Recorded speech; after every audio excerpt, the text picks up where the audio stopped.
Hello and welcome to This Week at Barrow. Here's what's coming up. Groundsman Gareth Morgan talks about what's been happening with the pitch this off-season. I'm more than happy with where we are at the minute and it's looking on schedule for the 8th. Community sports coaches Brad Hubbold and Sam Graham talk about work experience. Yeah, they get involved with kids, they're very polite, well-mannered, good with the teachers, which for us makes our job a whole lot easier. We take a look back at the best bits from the fans forum held at the club on Thursday. God's honest truth, people are shouting cocks out by October.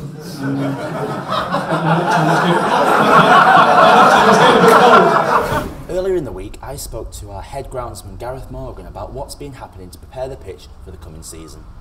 After the Holker Sixes tournament, the contractors came in and stripped off the top 3/4 of an inch of the pitch, which takes all the root of the grass out, ready for them being cultivated up. And then the next phase was having what they call box grade the surface, so where all the undulations were in the pitch where it's been flooding off the last few seasons. Hopefully it should help eradicate all these. Apparently the pitch should be 80 to 85% more true across the whole surface.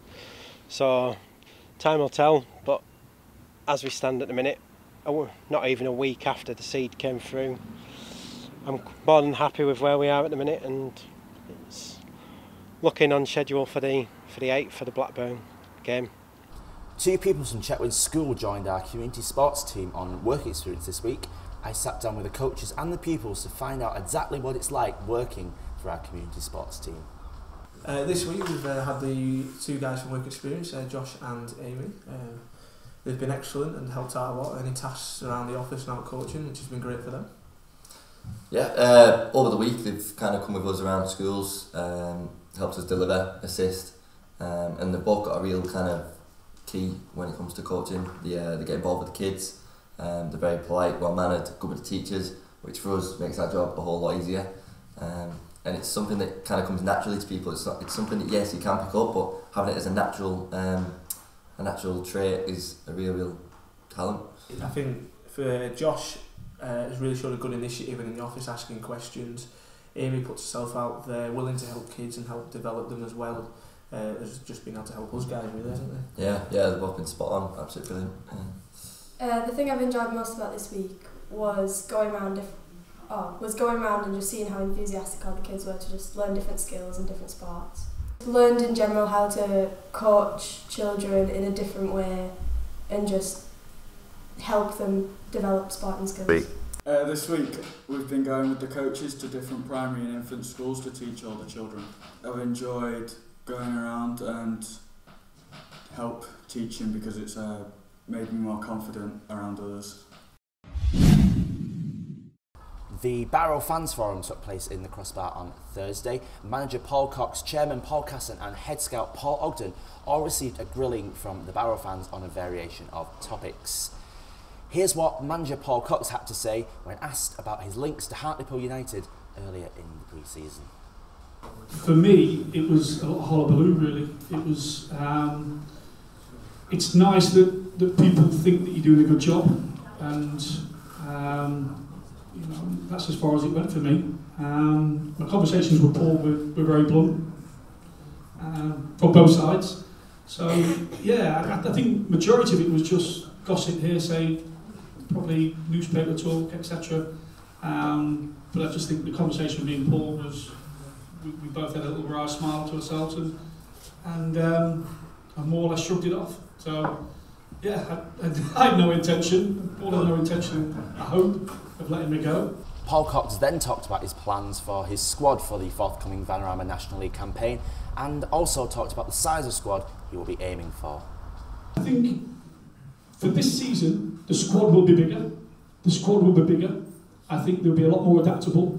I think there'll be a lot more quality and depth. These are going back to the question earlier that we talked about Christmas time.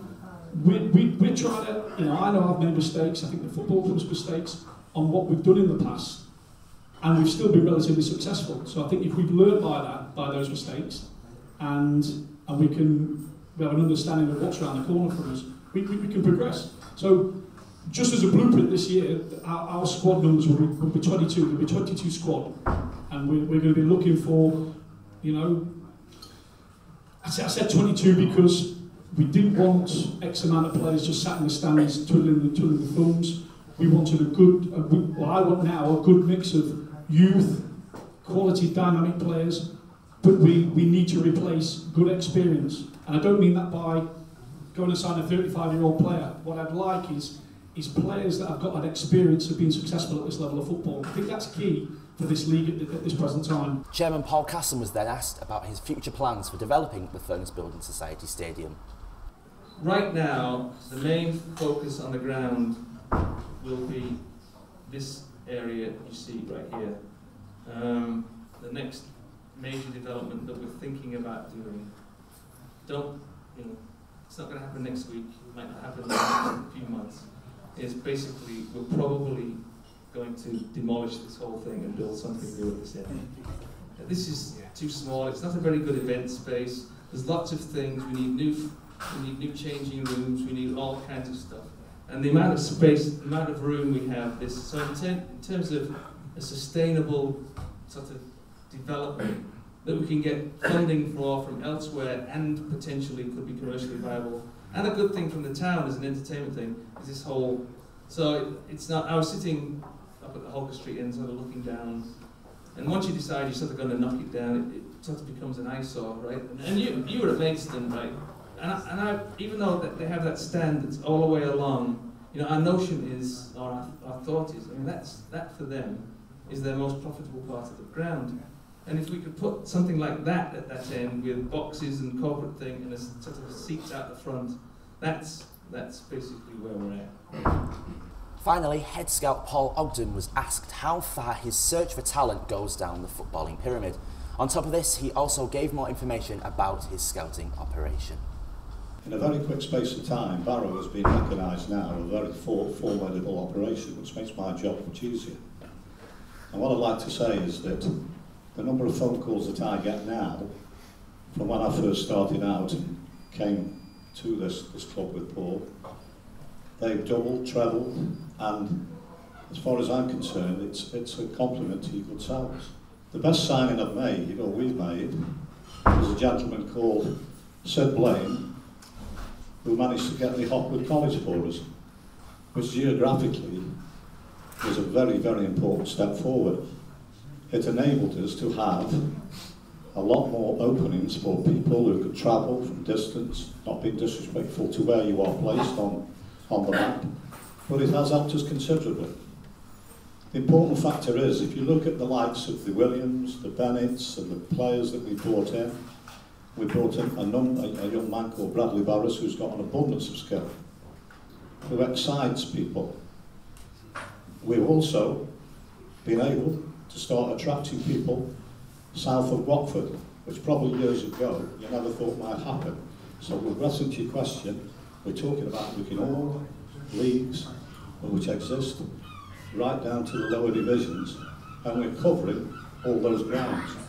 And I think it is working, it's working very well indeed, because we also have now a lot of contacts out there who are making contact with us, showing potential interest, which is most rewarding for me. Thank you. That's all we've got for you this week. Make sure you click subscribe, and you can use the hashtag #ThisWeekAtBarrow on Twitter, Facebook, and all other social media sites to join in the discussion. Until next time, goodbye.